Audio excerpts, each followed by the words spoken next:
Well, about 5 after the hour, so we'll go ahead and get started. Hi, everyone. Thank you all so much for being here today. My name is Grace Marr. I'm one of Hesperian's board members. I'm excited to be here with you today to talk about our new resource, Promoting Community Mental Health. I came to the board as a longtime user and fan of Hesperian's books, and one of the aspects of the work that has always resonated with me is the orientation around community. I think sort of generally we've come a pretty good way in terms of destigmatizing mental health as a topic, but the concept of mental health and the pursuit of mental health as a very individual endeavor, I feel like is something that hasn't been challenged quite as much. So I'm really excited that Hesperian is releasing a resource about the topic that focuses on building mental health as a community practice to be done with collective effort and a shared sense of investment in both our own health and the health of the people around us. And I think a resource like this could not have come at a better time. So today, as part of our introduction to promoting community mental health, we'll be giving an overview of the new resource, showing a preview of some of the content. We'll talk a little bit about how the book was developed, and we'll wrap up with a Q&A session and some comments about what's coming next. So with that, I will hand things off to Sarah Shannon, Hesperian's Executive Director. Hi. Okay. Well, just to introduce myself, first of all, I'm Sarah Shannon, and it's really a pleasure to visit with you virtually today. And we're so grateful for your time and for your support. And many of you may know this about me already, but before joining Hesperian during the 1980s and 90s, I trained health promoters and did community nutrition, sanitation, water projects, and supported the delivery of healthcare in Central America, using and inspired by Hesperian's books, which is why I'm here today. And I am really excited that Hesperian is working on community mental health. It's something that I've been thinking about since working with communities in the immediate post-war in El Salvador. And certainly they were communities that were recovering from and living with trauma.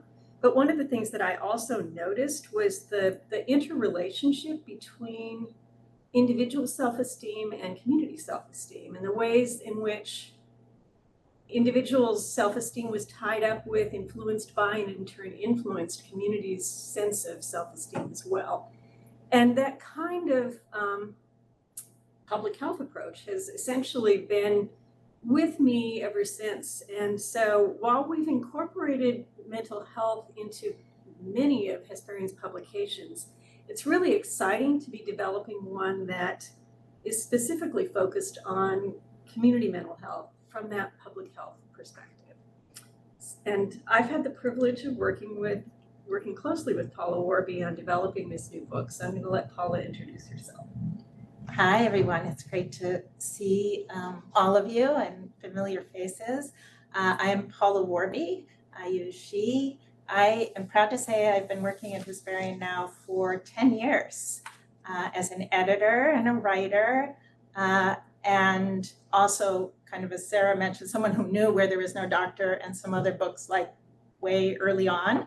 And I moved to California to study public health, which was kind of a new career change for me, but I've been working in Guatemala about 14 years with people who are internally displaced and refugees from the conflict there, and watching a lot of people on the ground really deal in a holistic way with trauma and aftermath and a lot of interrelated issues.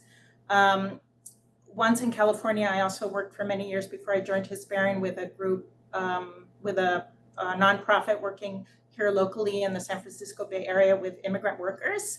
And I did that for many years. And for this book project, I was able to draw on some of those contacts of local and US-based community organizations that are just doing, again, good work that just uphold the community in all kinds of ways. So I wanted to mention all that. And then the last thing I want to say is I grew up in a home with both my parents were mental health professionals based in public universities. And so, you know, these are issues and things I've been thinking about for a long time. And I was able to admire in their work how they really worked with students and a much broader community in a very integrated way. So again, one of the themes that we've brought to the writing of this book. So I think back to you, Sarah, to talk Okay. more about the actual book. Yeah, so I'm going to just sort of give a real overview about the book, and then we're going to give Paula a chance to describe what's in it a little bit, to give you all some background, and then we do look forward to your questions and a chat. Just as an overview, though, one of the things that is different about this book, Promoting Community Mental Health for Hesperian, is that we've focused initially on creating it for use in the United States. And that decision came about in part during the more intense years of the ongoing COVID pandemic, an awareness of just what an emergency public health is in the United States, and a desire to respond to that need, drawing on what we do, which is knowing how to and writing in a way that is accessible to frontline workers, to health promoters, to non-medical professionals, the types of audiences that we gear our writing for, but applying it to the US. So instead of often, as we do, starting from a global audience and then thinking about how to adapt it locally in the United States, we've sort of in turn started from the experience of the United States and then want to learn how that can be adapted and adopted elsewhere. It really makes sense given what we're struggling with in terms of challenges with mental health in the United States. And I'll be talking later on in this chat about sort of ways that we hope to be learning from and getting feedback to be able to create a globally relevant resource as well. So we can talk more about that. But let me give a little bit of an overview of just the general approach that we're taking with this book, which, as the title would indicate, community is at the source. Our belief is that breaking down isolation, that strengthening community, that building connections is promoting community mental health. It is mental health promotion. And we recognize that community leaders, community-based organizations, folks that work at community-based organizations, volunteers, promotores, teachers, librarians, many others are already in many ways doing mental health promotion in the ways that they are strengthening their community.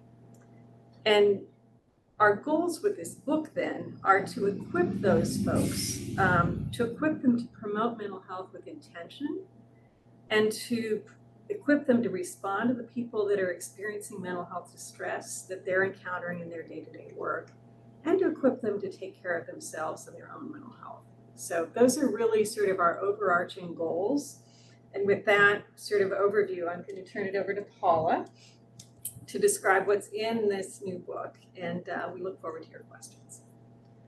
Okay, I'm really excited to share. Like, we've been really working on this a long time, or it feels like.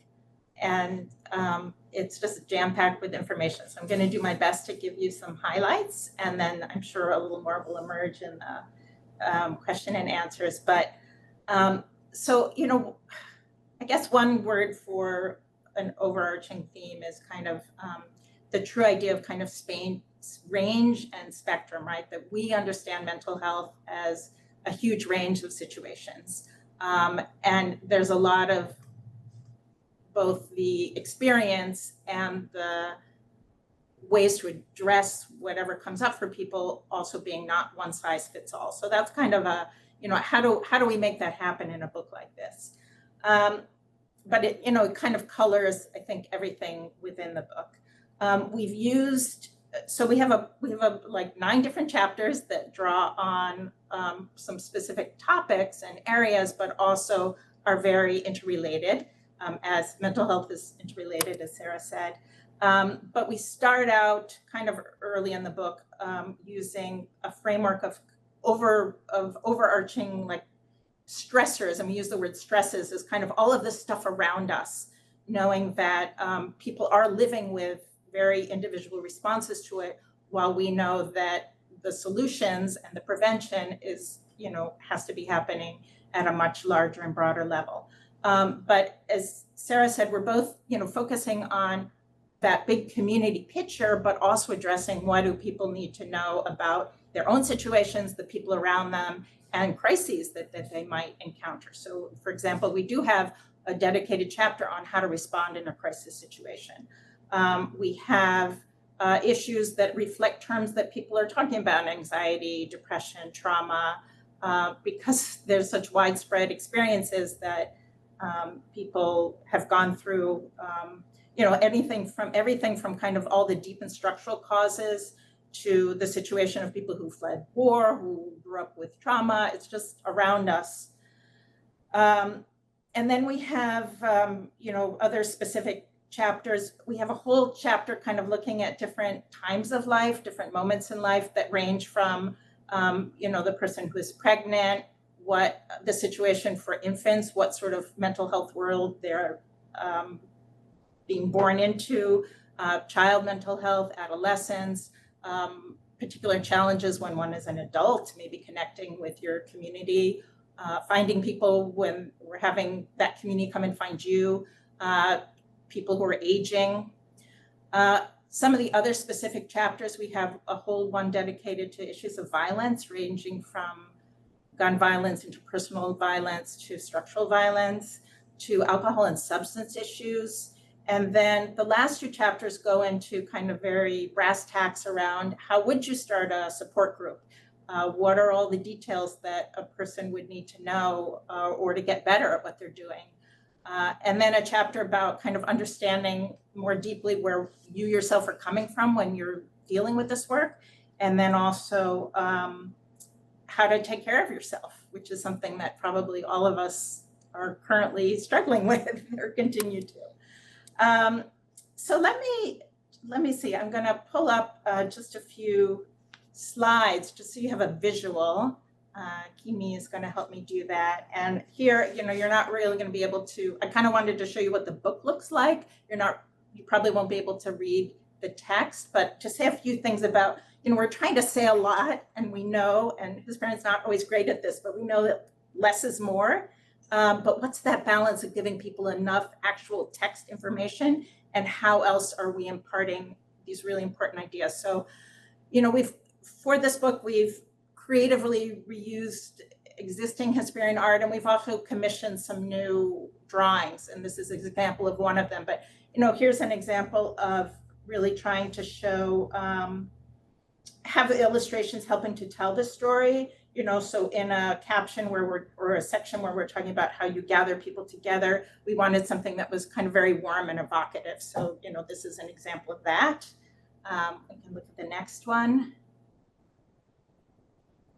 So here, this is in a section where, as I mentioned, most people don't think about like babies' mental health. No, we think about the mental health of not babies, but we have a dedicated section, and because one of our advisors who helped us draft this section works very specifically with infants and families. Again, we're talking about babies' mental health, and again, a sort of warm, evocative drawing to help people picture it and also not have it all embodied in the actual text. We can look at the next one. So here's an example. This is a section, the section is called Tune Into What Children Experience, but it's one of these periodic reminders that, it takes all of us to be looking out for all of us. And so it's a scene of an adult who's not that child's parent stepping in and being able to like intervene in the moment with some words that are gonna help this child in the aftermath of something scary that's going on. And then one more to talk about just how we use illustrations and text. This idea, this is in a section where it's a theme throughout the book, like how do we acknowledge what people are experiencing? How do we center that, make that present, and never dismiss it, honor it? How do we work with that? How are we aware of it? So that's another really strong topic. This book, and you can go on to the next one, it has a whole list of what we call how-to boxes and also activities. So this is just a section from a longer one where we have a number of tips about actual things that you could say to somebody while you're talking with them and asking about them. You've asked them permission, are they up for talking? So it's this idea always of modeling, not just saying like how these kinds of encounters happen, how to gain confidence in one's skills to do it, but we've broken it out in a way that models it and also then could be adapted, let's say as a handout, right? If you wanted to do this kind of exercise with your group. You can go to the next one. And then by the same token, we have a series of what we call activities. This is just a little piece of 1.1, but this is something that's in the section that's written about adolescence. And we worked with a group that does like digital literacy and works specifically with teens. And so we adapted their exercise, which is a way to think carefully about your, kids thinking of just being really self-critical about how they're engaging with the world, what their devices are doing to them, what they're doing with their devices. And then you can look at the next slide. And then, a really important thing in this, did we skip one, Kimi? Or maybe it's the next one. That one. So the whole message in this is like, started out with saying is that there's no one solution. There's no one situation. And so for Hesperian to say, oh, here's this good idea, it's difficult for that to not come off as like someone saying like, that's not a good idea for me. Like we want to honor that. So we have all of these kind of boxes with little testimonies, and some of them are from something we read or one of the people that I interviewed, their like lived experience, to again illustrate like how, so that we're throwing out this idea, but the reader can say, oh, well, okay, that's good for that person, but that wouldn't work for me. Or they can say, oh, maybe this would work for me, but there's not the presumption that it will work for them.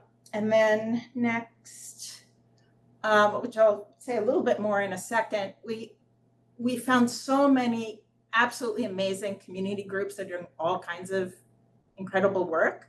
And some of them, very few of them call what they're doing mental health. This is in a section actually where we're talking about structural violence. Just organizations that are tackling really large issues, but on a smaller level.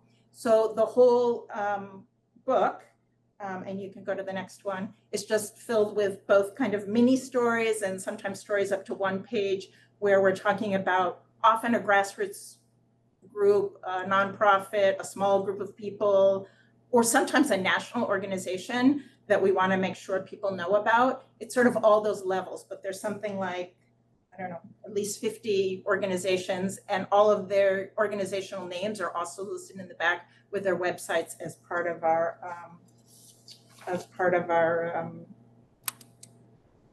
back mat, the resources that are going to be in the back of the book. So I think I've gone over my time. I'll just say a few things, Sarah, and then go back to you. How did we work on this? I mentioned all of these community groups that were so generous with their time and able to look, if not at the whole manuscript, some of them did, at least parts of the manuscript, and to look at our write-up of their stories or to give us a news story. Just really rich process of engaging with people. And all over the US, so we have some geographic representation, people who are focused in different settings, rural, urban, on different kinds of health topics or other topics that they wouldn't call health, but someone who was then trained in public health, I'm like, everything is public health. And now that I've worked on this mental health book, I'm always like, everything is mental health. So that definitely came through. Maybe in the Q&A, I can mention some of the groups specifically, because it's just a really, really rich array of groups. And then I want to call out, and there's possibly some of you on this call, we just had really wonderful advisors a handful of people who just from very early gave us their opinions and insights, because they are people who do some kind of community mental health work, people who are clinical social workers, at least one physician who's been deeply involved in community processes, people who train community health workers here in the US, people who had a particular kind of expertise and were just really generous in helping us get the technical information right, as well as, would this resonate, would this work? So I'm gonna stop there for a moment, Sarah, because I think, I think this is where we're gonna take a break for questions, and then I know we'll get back to, Sarah, I know, is gonna talk a little bit more about next steps, other languages, where we wanna take this after. But for the moment, I hope we're able to, because we got some of your great questions in before that we've addressed a lot of those. And Jade, I know you've been monitoring the chat and there's more questions, so we're here to get in. We had some pop up asking if you could talk more about how your advisors helped shape the book. Do you want me to start? Sure. Okay. Well, in many ways, the idea for this book was percolating for quite a while. But one of the things that we did early on was get us, just make sure that our premise about sort of like how we were approaching community mental health like resonated with people in many different kinds of circumstances. So we did kind of that early set of consultations with some really key advisors and partners who are working in a pretty diverse array of settings from, let's just say it's an extremely diverse array of settings in all over the world, but focused a lot on the United States, given that decision to really try and make something rooted in the US. And Paula can give more detail on that, but they really helped us kind of both broaden and narrow our focus. I mean, the joy and challenge of any Hesperian book is keeping it short enough and accessible enough while being expansive in both audience and reach and approach. And so really they helped us kind of nail where that space was. And just to say that, the way it happened, some kind of detailed interviews after they had read something. We have some advisors who pitched in and wrote us a draft of something, passed on materials. I'll call out a person who's in her mid-late 20s, who I know through friendship networks, who I knew was working with a very intense setting in San Francisco in a harm reduction setting, where they were helping people test their drugs. And so we just had a long talk about her work, and that turned into at least two of the little kind of tips or narratives.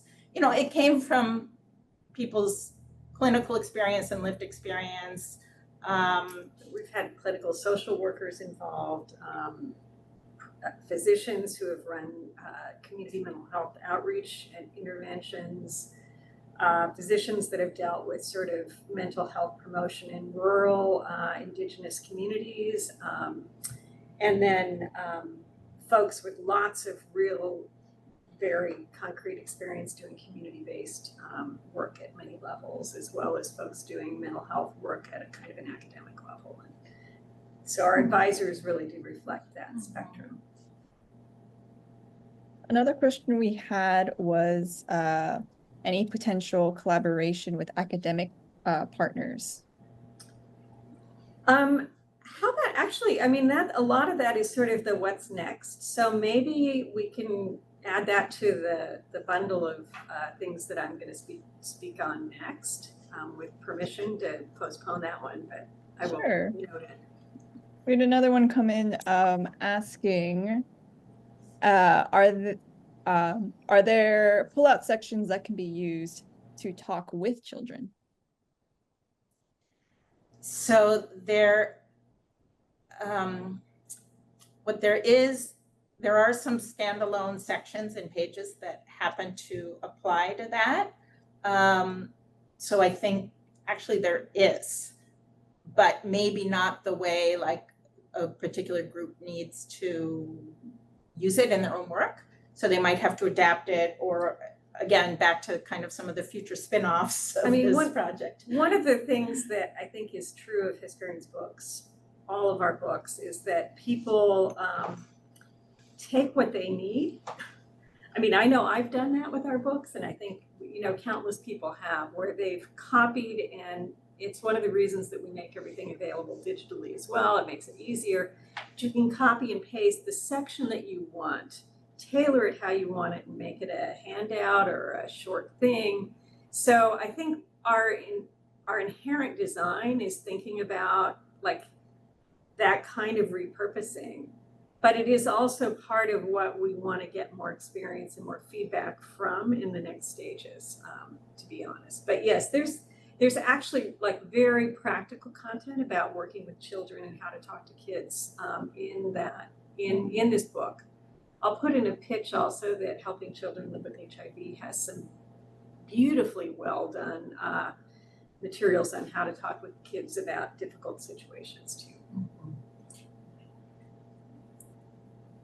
Another question we had involves the promotion of mental health on social media and how much misinformation is out there.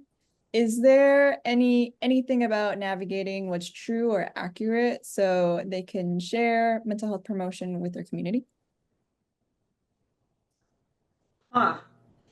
There's information in the book, and Paula showed actually an activity about the interesting dual nature of social media, both because it can be a way for people to connect, and connections are really healthy for building mental health and building breaking down isolation. But there's a very harmful aspect of it as well. So there's that kind of reflection, but I don't think that we've actually thought and included anything about mental health information in there. So that's something we will take note of. You know, we're working right now as we get down to the last pieces of this book. There's a resources where to find more information, and looking at the way Hesperian has done that historically, it's about, you know, here's a few trusted sources of information. And so without us saying, although actually probably will say there's a lot out there that's not trustworthy, here's some of our recommendations about where else to go, you know, gets at that issue without us it's not a chapter in the book, but it's something that we do have in mind, and is also beyond the scope of the book because it's so serious right now. I'll jump to one of the questions we had previous when people registered. How will this book be useful in varied cultural contexts? Well, speaking about the varied cultural context in the United States, which is an incredibly, you know, diverse array, I think we did reach out to, and Paula can give some examples perhaps, and worked with community-based organizations that are working with really different cultural contexts and populations in the US. And I think that helps make this resource accessible and adaptable in a lot of different cultural contexts. That said, we do want to, and we will be doing a lot more of that sort of learning through the next stages of the book as well. I don't know, Paula, if you want to share some of the groups that it... Yeah, I mean, this premise being, you know, to have something be really inspiring to see what X group is doing, and that becomes a way to feature many different ways promotion of community mental health looks like, right? So we're both, it's a way of acknowledging how varied it can be. I mean, we say it explicitly, like, you know, depending on your cultural setting or other kind of setting, you may need to adapt this. We use words like that in the book so that people are, you know, how is anger managed in your specific cultural context, or, you know, examples like that. But then it's this being able to draw on the like vast range of examples that are out there that I think just helps convey how you might in your context adapt it. But yes, since I didn't I had jotted down just a list of these 50 plus organizations, a few I wanted to call out. One is here in Southern California, an organization called Latino Health Access, which a couple of years ago had Hesperian publish kind of their case study of a book, but an organization that works with Spanish-speaking population in Southern California, whose whole model is community promotor, community health worker based engagement, which means they're working with everybody, of which there's both mental health issues and positive mental health consequences.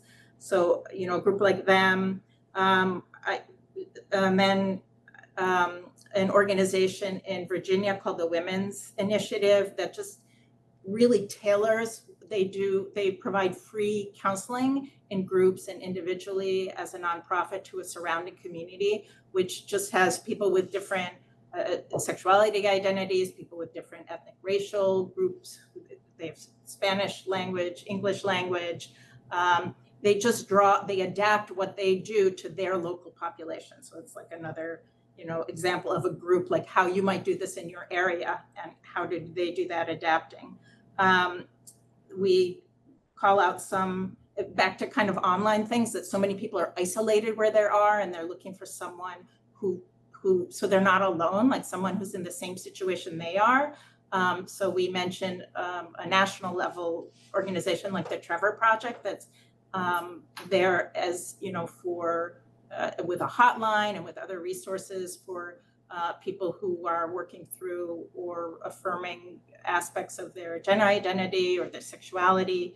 And then, we were just talking about a very local group here in Richmond, California, that works from the perspective of youth and youth who are at risk of being unhoused. And their group of young people actually workshopped part of one of our chapters. And it was like, and they were kind of like, hey, this is cool. Hey, this is, I don't know.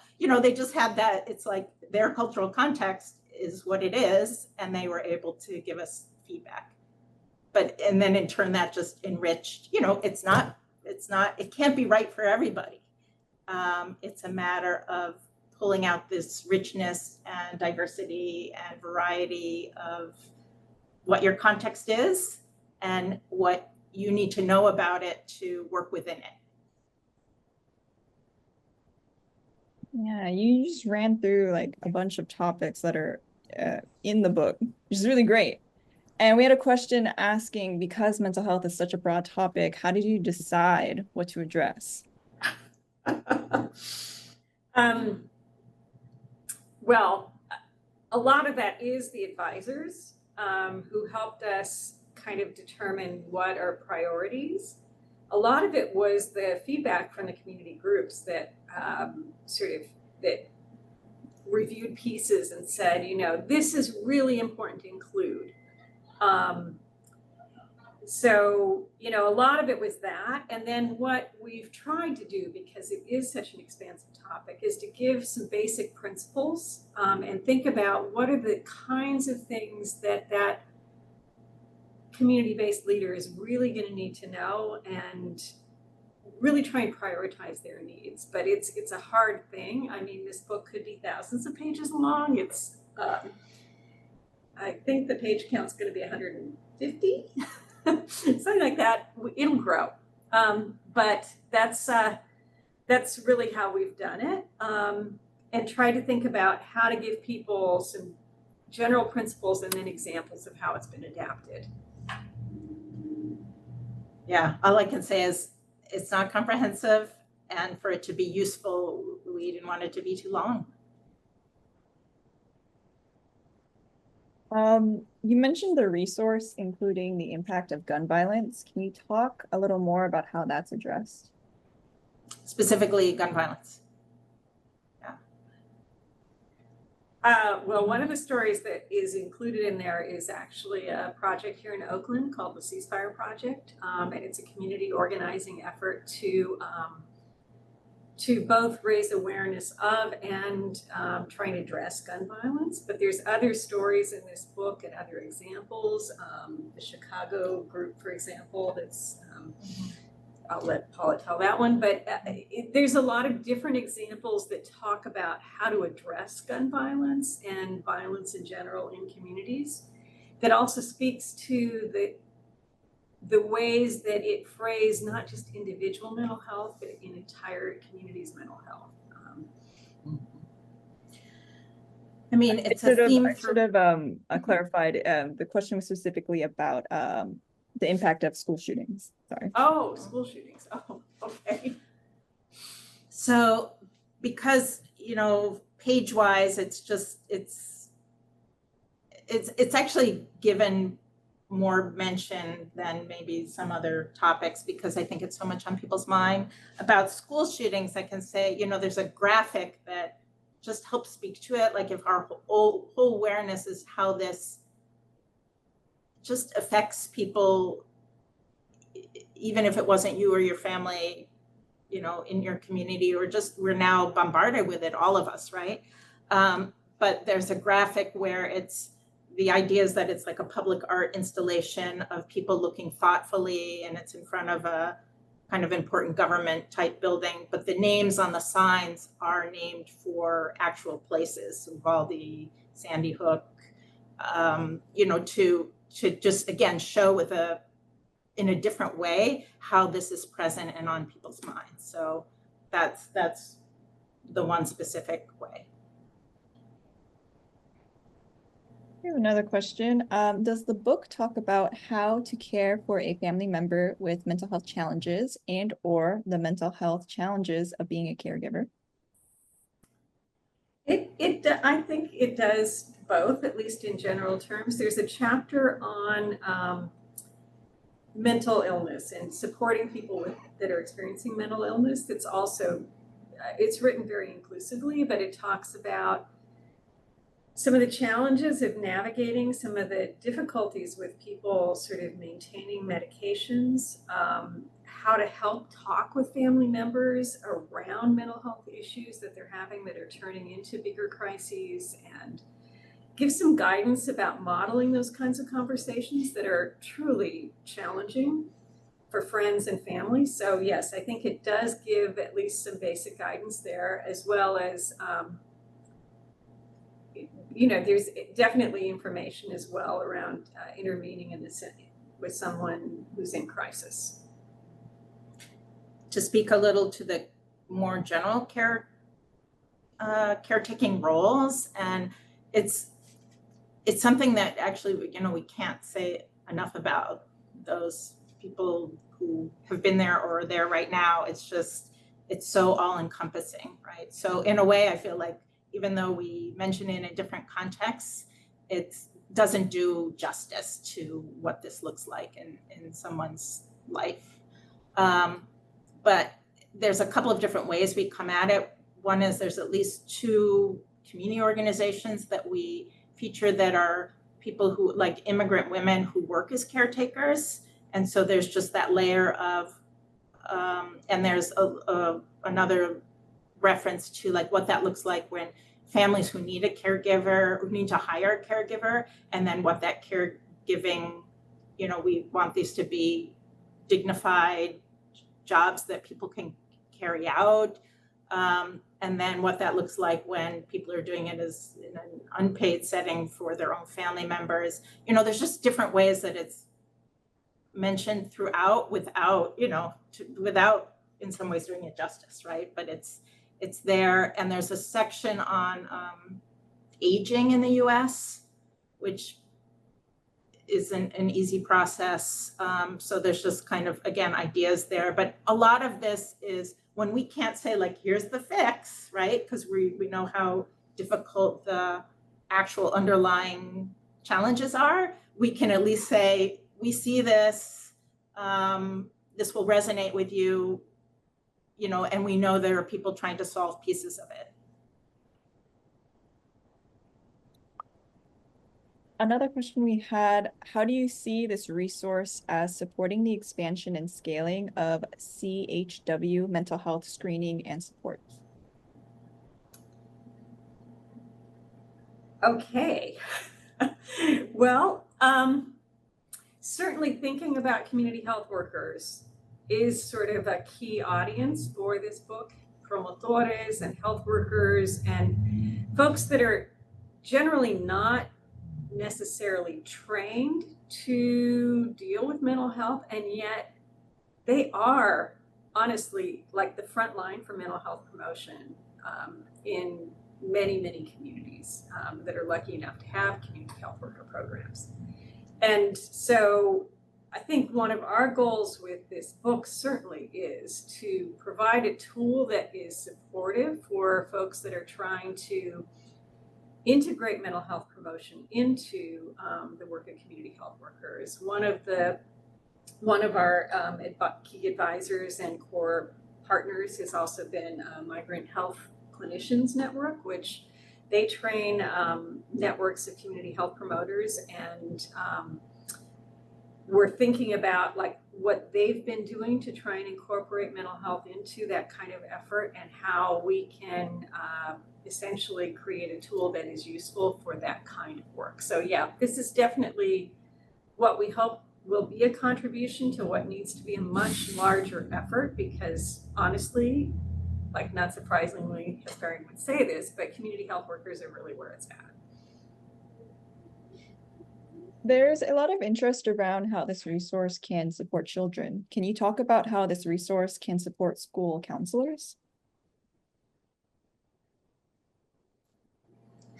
No, I'll just jump in and say, you know, this, again, this unique challenge of trying to write for many, many different users. And that brings up the quandary of like, oh, but for this specific user, will it have everything? And so we're always struggling with that, hitting some sweet spot there, right? So I would say the school counselor would absolutely find large sections of this useful. And this idea that we often say to people who are already really good at their work or already professionals in their work is that even when they're like, oh, well, I knew all this, you know, or I know a lot more about this, there's still this, oh, but here's how you might talk about it with other people. You know, here's some less professionally sounding or technical language that you could sit down with a group of your teachers who are not the counselors of the school to work through something, you know? So again, it's about providing tools, and also, you know, back to actually the young person I mentioned was working very intensively in harm reduction and substance use and all of these group dynamics, but she read through them, she's like, yeah, you know, because I didn't know anything about A, B, and C. That was so great to read. Like, even it wasn't her field, but she's like, I learned so much from it. You know, it's just, I think that's the reaction that some people will have when it's not like, this is for you, the school-based counselor. They'll just glean from it what is useful to them. Another question is, how many languages will the book be translated into? You know, that's actually a great segue into maybe some of this sort of what are we doing next?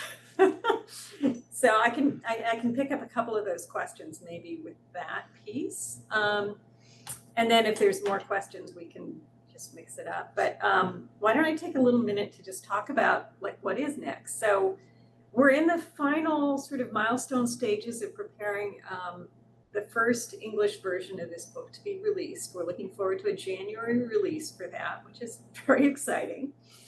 And, you know, I guess what I would say is we would love your help thinking about who could use this book, who needs to know about this book that would find it helpful and useful.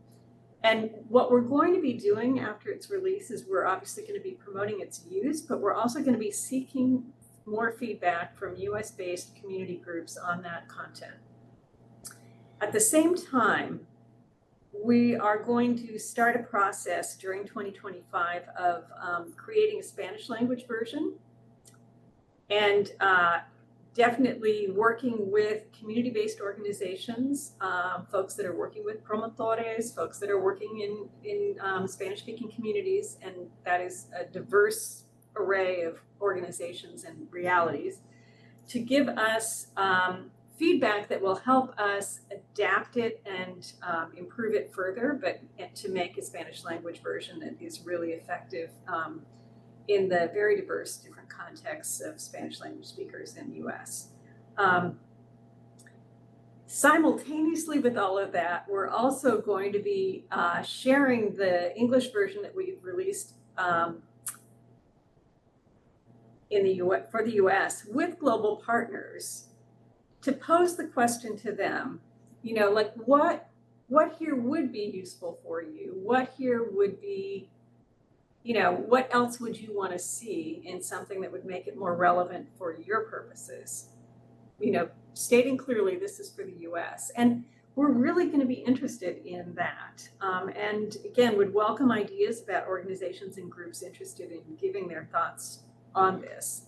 Hopefully maybe using pieces of it in their work and telling us what works and what doesn't. For the basic premise here is really making the case for how promoting connection in community is building mental health. And in other cultural settings, that may be such an obviously understood thing that it might feel unnecessary. We don't know. And there may be many, and we know there will be many other sorts of issues that do need to be integrated into a more globally relevant publication eventually. So our goal is to create that through a process of collecting feedback on this version. So we expect to be releasing not just a Spanish language version that's been tested that reflects those adaptations, but also a second English version that reflects some of what we've learned with people using that book in the US, while we're then working on thinking about what needs to go into a globally relevant resource. So that's kind of the three layers of plans. In terms of translation specifically, that was the question. So the immediate thing is we will be working on a Spanish version and getting feedback on it during 2025. And if some of our global partners are interested in translating pieces or all of it for their use in testing, we're going to be very excited to promote that. So that may have to do with people's responses in that first round of like, here's this resource and what would be useful for you. Ultimately, like many of our publications, we expect it to see the global version, if not the US version, translated into 10 or 15 languages within the first few years after it's developed. So that's often what happens, and it's a really exciting part of how Hesperian books reach people. I know there was a question about academic partnerships, so let me speak to that real fast as well. And that, I think the process of collecting feedback is always one way in which we would love to partner with folks that could do that kind of on-the-ground observation. Qualitative research is really helpful there. So that's certainly one area. Personally, I think that the entire sphere, this goes beyond just this book,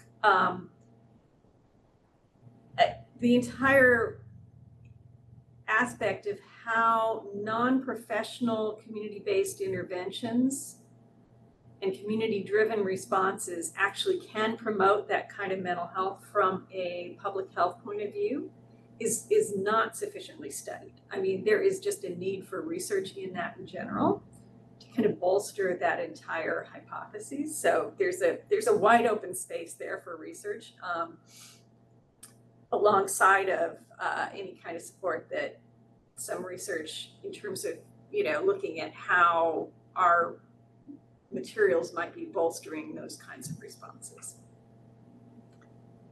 There might have been a few other things that came up that were in that sort of thing that I'm forgetting. So Jade, I don't know if there were some other questions on that.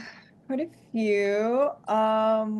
We had one asking, most Hesperian resources are intended for a global audience. Can you talk about starting with the US focus? Okay, well, I covered that a little bit in the beginning, but I'm happy to speak to that a little bit more. Yeah, we are taking a little bit of the reverse approach on this book. Some of that because of, I think, the particular crisis that, or emergency that is mental health in the United States. Partly because we feel like if all health is very culturally related, and culturally rooted mental health certainly is, so starting with communities closer to home really made sense for this one as well. So I think those are two of the reasons why we opted to start with something that is more US focused, and then learn how it can be adapted and tailored for more global audiences. So that's really our strategy here, and it is a little bit different than what we have done in the past. So we're learning. We did have a quick question. Is there a way to pre-order the book? Kimmy, you want to answer that? I did answer it in the chat, which is essentially, Sarah, I will talk with you about how we might be able to do that, possibly with a card or something in order for it to be available, at least a coming soon before the holidays. Yep. But with that, I think we're almost at time, so I'll pass it back to Grace. Thank you so much, Jade, and thank you everyone for joining us. I'm sorry we've had even a few more questions than we can handle today, but as Kimi was posting in the chat, we'll be following up with those of you who asked questions. Thank you so much. Please, again, if you know anyone who would benefit from this resource or any groups, do let us know and reach out. Feel free to put them in the chat or contact us by email. We also just want to let you know we'll be sharing a private recording, which will be made available to anyone who you know who wasn't able to make it to the event today. So that will be available for you to share if you'd like for colleagues and friends after the event. And we'll be sticking around for a little bit longer for a couple more minutes if there's anything else that folks wanted to share or discuss. And with that, thank you all so much and enjoy the rest of your day. Thank you.